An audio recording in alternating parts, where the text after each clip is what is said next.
이 바닥에 정설이 있습니다. 풀체인지 직전 모델이 가장 완성도가 있다. 든든하게 뒤에서 저를 지켜주는 차 그랜저 르블랑입니다. 차주님도 소개해 주십시오. 운전보다 새 차를 먼저 배운 남자 28살 박준구입니다. 28살이요? 네, 맞습니다. 근데 이 그랜저 IG 르블랑 하이브리드 모델을 새 차로 사셨잖아요.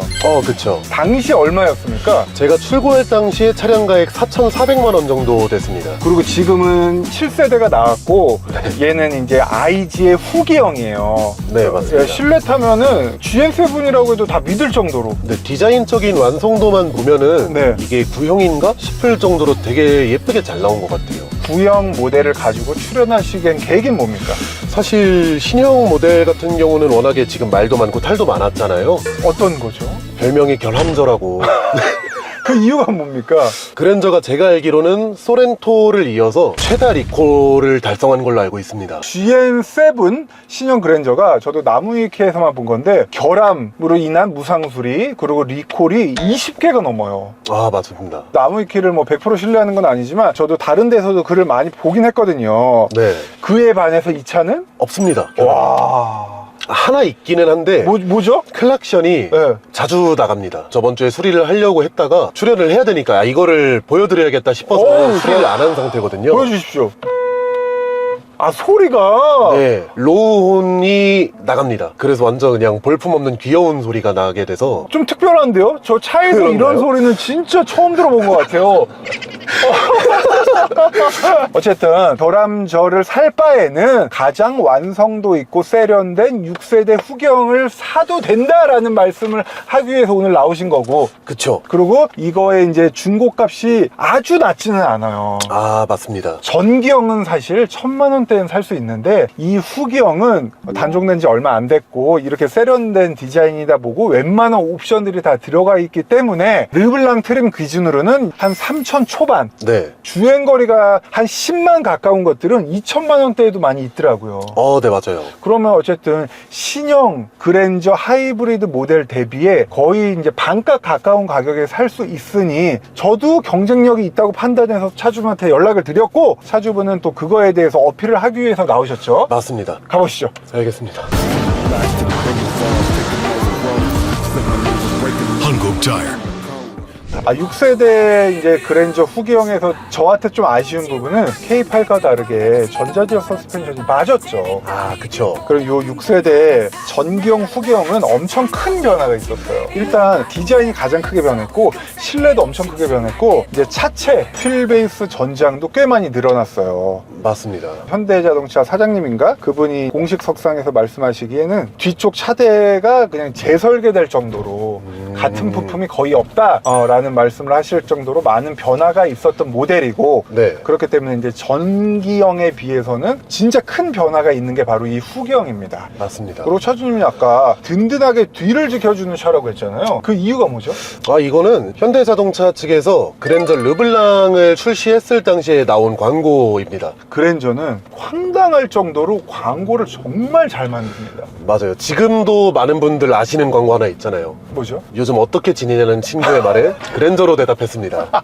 그게 뭐 TG 땐가 그랬죠. 아, 맞아요. 그거는 좀 나요. 오글거려. 근데 네. 이게 정말 잘 만든 광고인 게 제 네. 주변에서도 다들 그 광고를 많이들 알고 계시고 저도 그 광고를 초등학생 때 처음 봤는데 거의 15년 가까이 흐른 지금에도 네. 제 머릿속에 똑바로 박혀있을 정도로 그만큼 임팩트가 큰 광고였다. 그건 맞습니다. 네. 그리고 이 르블랑 트림은 어떤 트림이죠? 처음에는 프리미엄 초이스, 익스클루시브, 그리고 캘리그라피 이 4개 트림으로 구성이 돼 있던 걸로 알고 있는데 중간에 갑자기 르블랑이라는 트림을 확 냈습니다. 이 르블랑 트림의 특징이 생각보다 많은 옵션들이 들어가 있어요. 근데 가격은 쌉니다. 익스클루시브보다. 소비자들이 원할 만한 옵션들 압축시켜서 넣어놓은 느낌이다.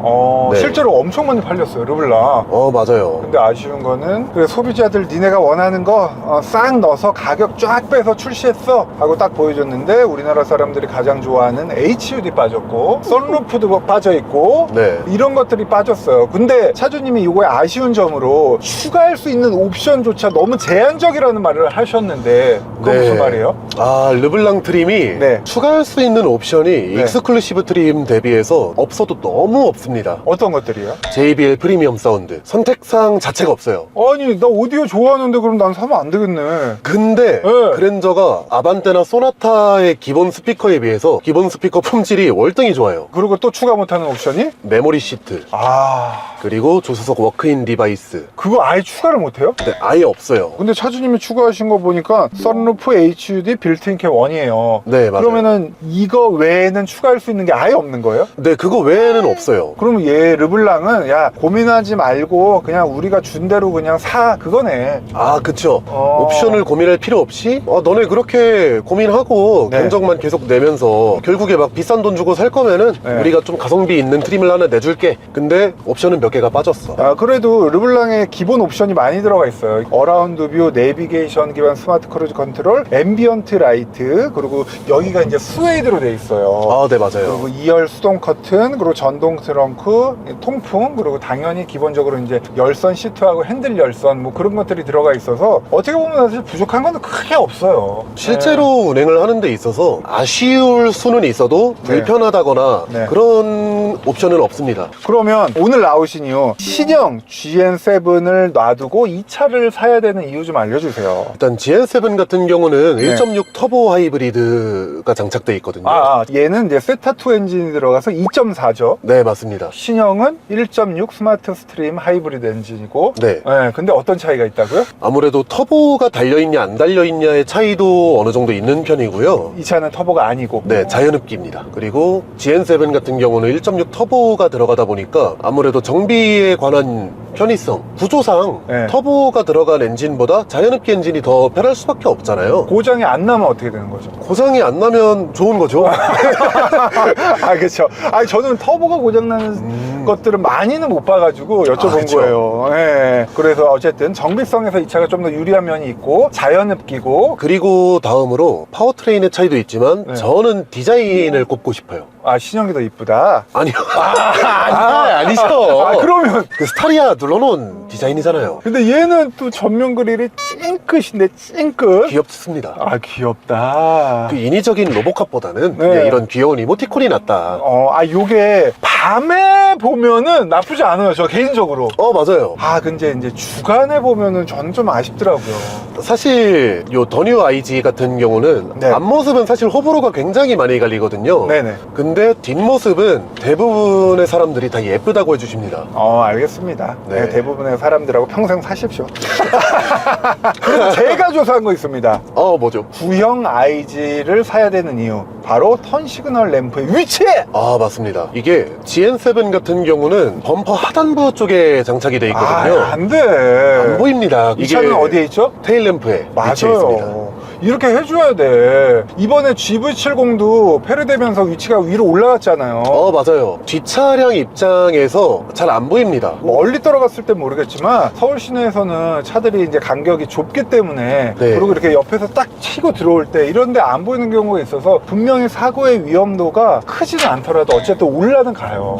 맞습니다. 그럼 또 이제 반대로 신형 GN7이 좀 부러운 것도 있잖아요. 없을 수는 없죠. 일단은 첫 번째로 워크어웨이락. 그게 뭐죠? 이 차량만 하더라도 시동을 끄고 내려서 문을 직접 잠가야 되잖아요. 네네. 키를 이용하든 아니면 도어 캐치 달려있는 버튼을 이용하든 이 옵션이 들어가 있으면은 그냥 멀어지면은 잠깁니다. 그쵸. 그건 엄청 편하죠. 네. 그거 왜 또 부러운 거야? 액티브 로드 노이즈 컨트롤. 그게 부러워요? 부럽지 않나요? 지금 이 르블랑이 저는 더 조용하다고 느낀 적이 한 번 있었거든요. 그런가요? 얘 같은 경우에는 2열에도 이중 접합 유리가 기본으로 돼 있고 맞아요. 네. 그리고 신형은 프레임리스 도어예요. 맞습니다. 얘는 프레임리스 도어가 아니잖아요. 그쵸. 그래서 예전에 썬루프 없는 이제 6세대 하이브리드 모델을 탔을 때 저는 진짜 조용했는데 신형 탔을 때는 약간 풍절음이 들어온다고 느꼈거든요. 네. 어쨌든 차주님은 그 액티브 노이즈 캔슬링의 7세대 그 기능이 부럽다고 하신 이유가 뭡니까? 제가 고속도로를 되게 자주 타요. 네. 사실 그냥 가면 심심해서 노래를 많이 틀고 다녀요. 음악이 들리는 와중에 이제 가끔씩 노면 소음이라든가 아니면 풍절음이라든가 그런 게 들리면은 스트레스 받습니다. 그러다 보니까 그 옵션은 부럽더라고요. 근데 썬루프 넣으신 이유는 뭐예요? 썬루프는 창문을 열었을 때 바람 들이치잖아요. 네. 그렇다고 뒷자리만 열면 공명음이 생기고 제가 그거를 너무 싫어합니다. 차라리 환기를 해야 된다면 썬루프를 통해서 그리고 이 개방감 이게 너무 마음에 들어서 썬루프를 추가했습니다. 의외로 논리적인 모습 보여주네 오늘. 그리고 제가 느끼기에 신형이 좀 나은 점 좀 얘기해도 될까요? 네. 별거 아니에요. 이 구형은 버튼식 기어 노브입니다. 아, 맞습니다. 이게 뭡니까 이거 진짜 차주님. 근데 이 버튼식 기어가 생각보다 적응이 되면은 편합니다. 적응이 얼마 만에 돼요? 저 같은 경우는 일주일 만에. 그 차는 적응 안 해도 되는데. 컬럼식이죠? 네. 그거를 제가 한번 써봤는데 네. 저는 오히려 그게 더 적응을 해야겠던데요. 왜냐면은 손이 가는 위치부터가 기존에 있는 기어 노브 위치에 있지만 컬럼식은 여기 있잖아요. 이게 와이퍼랑 간섭이 된다는 분들도 종종 계세요. 그리고 이 차의 가장 큰 아쉬운 점 중에 하나, 별거 아닐 수도 있지만 무선 충전 위치. 할 말이 많습니다. 이게 보시면 기어 노브 옆에 있어요. 지금 여기 핸드폰을 넣고 안 닫힙니다. 그쵸. 근데 안 닫히는 거는 사실 이해를 할 수 있는데 요즘 핸드폰들 보면은 카메라 엄청 두껍잖아요. 네. 거기에 케이스까지 끼면은 충전이 안 됩니다. 그래가지고 제가 여기에다 거치대를 굳이 설치를 한 이유기도 하고. 그리고 이런 것들은 핸드폰을 안 넣더라도 다양한 용도로 쓸 수 있게 만들어줘야 되는데 이렇게 돼 있으면은 핸드폰을 안 넣고 다른 물건을 넣기에도 애매해져요. 맞아요. 이게 왜냐, 얇고 깊기 때문에 한번 들어가면은 빼내기도 어렵고 물건을 많이 넣기도 어려운 구조예요. 맞아요. 그래서 요거는 예전 GV70도 이런 식으로 돼 있었는데 그것도 마찬가지고 이 그랜저 IG도 마찬가지. 이거는 진짜 큰 단점인 것 같아. 맞습니다. 요거 차 바꿔야겠죠? 그럼 신형으로? 그래도 구형이 안전하지 않습니까? 그리고 요거는 반박을 못 하실 거예요. 뭐죠? 하이브리드 기준으로 연비 차이가 꽤 납니다. 모르셨어요? 그거는 저도 알고 있습니다. 네, 거의 2km 정도 차이가 나요. 2km. 맞습니다. 근데 구형을 사야 되는 이유는 뭘까요? 연비야 사실 구형도 네. 본인 하기 나름입니다. 신형은 18, 얘는 이제 16.2예요. 네. 그럼 이 차 연비는 만족하신다는 말인가요? 너무 만족하죠. 시내에서는 보통 한 17 정도 나오는 편이고요. 고속도로 올라가면은 한 20은 넘게 나옵니다. 그래서 굳이 여기서 더 높으면 좋겠지만 이걸로 충분하다. 자동차세 어떻게 하실 거예요? 자동차세요. 네. 자동차세 사실 1.6이 더 싸요. 근데 그러니까요. 1.6 하이브리드 같은 경우는 터보잖아요. 터보 엔진은 엔진 오일 교체 주기가 더 짧습니다. 아니, 엔진 이걸로 충전 되지 않을까요? 누가 된대요 그거? 아니, 엔진 되나요? 터보라고 해서 엔진 오일을 특별히 빨리 가시는 분들 많지는 않을걸요? 그렇긴 한데 사실 터보 엔진 같은 경우는 빨리 가는 게 좋습니다. 얼마나 빨리 가면 좋아요? 보통 나는 안 밟고 다닌다 하면 한 6, 7천 정도. 차주님께서는 얼마 만에 갈죠? 저는 이거를 좀 빨리 가는 편인데 일반적으로는 한 10,000 정도에 갈아도 충분하다. 안 충분하죠. 충분합니다. 내가 자연흡기입니다 이거. 근데 차주님은 7, 8천. 참나. 그러면 터보랑 똑같네. 이거는 관리하는 거에 있어서 예민하기 때문에 그런 거고. 네. 그렇지 않다면은 네. 10km가 넘었을 때 갈아도 충분합니다. 또 하나 제가 날카로운 거 하나 던지겠습니다. 네. 지금 타시는 이 르블랑은 측면 주차 센서가 없습니다. 네, 없어요. 신형은 있고요. 차주님 있어야 되나요? 어라운드 뷰 있으니까. 차주님 주차 안 해요? 주차하죠. 하죠. 그리고 우리나라 좁은 골목길 많아요. 그쵸. 맞는 말입니다. 그때 측면 주차 센서가 얼마나 유용한데요. 근데 어라운드 뷰도 충분히 유용합니다. 사이드 미러가 있는데 굳이. 그래요? 네, 그쵸. 그러면은 내 차에 그 측면 주차 센서가 있으면 뗄 겁니까? 있는데. 알겠어요. 하도 얄미워가지고 저도 말도 안 되는 소리 해봤습니다. 어쨌든 이런 점들이 르블랑하고 신형하고 좀 다른 점이고, 하지만 차주님께서 르블랑이지만 좀 상위 트림으로 보이고 싶은 그 나쁜 마음 때문에 내가 사제로 사가지고 바꾼 것들, 그게 어떤 거죠? 사제는 아니고 정확하게 말하면 이제 순정 부품을. 순정이에요? 네, 순정 부품입니다. 휠을 바꿨어요. 먼저 휠을 바꾼 이유가 제가 새 차를 좋아하니까 휠 안쪽도 좀 구석구석 닦고. 네. 결정적으로 휠이 닦기 편해야 됩니다. 근데 르블랑에 기본으로 들어가 있던 17인치 휠 같은 경우는 그게 불가능했어요. 닦기도 불편하고. 네, 그러다 보니까 휠만 바꾸니까 뭔가 이상한 거예요. 그래서 이제 캘리그라피 트림에 들어가는 파츠들을 장착을 했습니다. 그게 어떤 거죠? 앞범퍼 쪽 보시면은 범퍼 하단부에 에어벤트 쪽 검은색 플라스틱에서 반광 크롬으로 들어가고요. 그거랑 이제 타이어 쪽에 이제 에어벤트 쪽도 원래는 검은색 플라스틱인데 그것도 캘리그라피는 반광 크롬 파츠가 들어가요. 그걸로 교환을 했습니다. 그리고 이제 뒤에 배기구 쪽에 보시면은 일반 그랜저는 마름 목걸이라 그래야 되나요? 그런 모양으로 하나로 이루어져 있어요. 근데 캘리그라피 같은 경우는 그거를 가운데를 나눠놔가지고 한쪽에 이제 두 발이 뚫려 있는 느낌, 그렇게 총 네 발이 뚫려 있는 느낌을 줍니다. 그거를 다 순정 부품을 사서 교체를 하신 거예요? 아, 네, 맞습니다. 르블랑을 샀지만 어쨌든 캘리그라피를 동경하고 있다, 이렇게 보여지는 대목이네요. 아, 그렇게 보실 수도 있는데 르블랑이 가성비적으로는 더 좋습니다. 캘리그라피도 사실 똑같은 그랜저예요. 그리고 가장 큰 걸 얘기 안 해주셨어요. 가장 비싼 거 교체하신 것 중에. 가장 비싼 게 네. 이제 테일램프가 르블랑 같은 경우는 방향지시등하고 후진등이 전구가 들어갑니다. 아, 근데 아니 4천만 원짜리죠.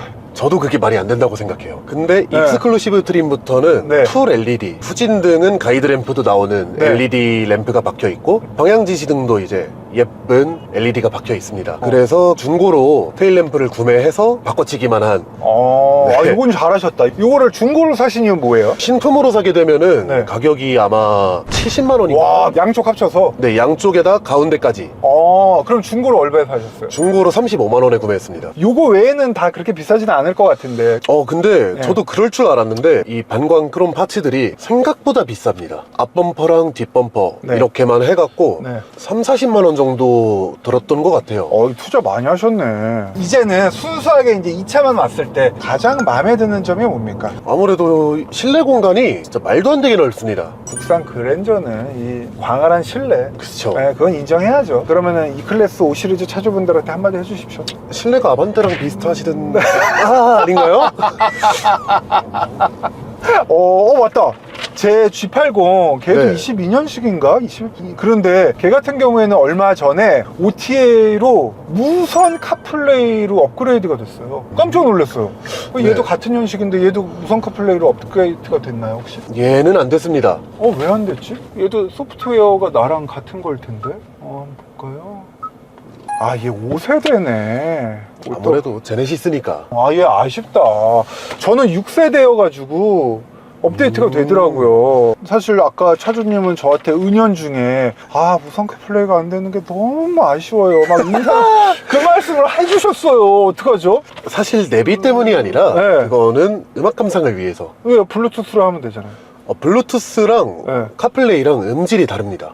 무선으로 해도 그러면 카플레이가 더 음질이 좋아요? 네, 블루투스보다 그 와이파이가 속도가 빠르잖아요. 네네. 근데 카플레이는 연결만 블루투스로 하고 네. 데이터 통신은 와이파이로 이루어지기 때문에 카플레이가 음질이 더 좋을 수밖에 없습니다. 손실 자체가 훨씬 적기 때문에. 지금 보니까 차주님 카플레이를 너무 좋아하시는 거 보니까 조만간 차 바꾸시겠네요. 차 이거 팔로 나오신 건 아니죠? 아닙니다. 알겠습니다. 차주님이 사실 저희가 얼마 전에 판교 현대백화점에서 한 팝업 스토어에서도 멀리 계신데도 방문을 해주셨어요. 맞습니다. 그리고 차주님 인성이 정말 훌륭해요. 그런가요? 사실, 상종도 안 한다는 이제 K8 차주분하고 매일 같이 세차를 할 정도로. 네, 그렇죠. K8도 제가 알기로는 타보신 걸로 아는데 네. K8 전자제어 서스가 들어간 모델과 이 르블랑 승차감 좀 많이 다르죠? 그쵸. 그랜저 같은 경우는 하체 세팅이 조금은 단단하게 세팅이 돼 있는 편이에요. 그러다 보니까 사람에 따라서는 옛날 그랜저의 느낌이 안 나서 싫어하시는 분들도 계실 수 있는데, 이제 뭐 저나 좀 독일 감성을 좋아하시는 분들이라거나 아니면 좀 젊은 층들은 이런 승차감을 오히려 좋아할 수도 있다. 그럼 K8은 어때요? 그랜저보다 확실히 소프트해요. 소프트하게 좋다. 소프트해요. 좋다는 아니고 네. K8 차주분들 때문에 운전하다가 많이 이제 고생한 적이 있잖아요.